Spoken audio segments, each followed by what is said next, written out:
You ask Tiger to solve. This deals with linear equations with one unknown. The final result is x equals 2/3. Let's solve it step by step. Group all constants on the right side of the equation. Add 4 to both sides. Simplify the arithmetic.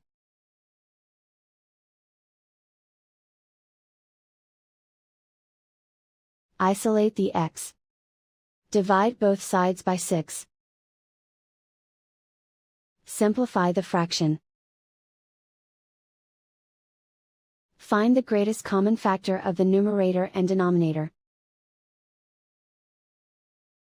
Factor out and cancel the greatest common factor.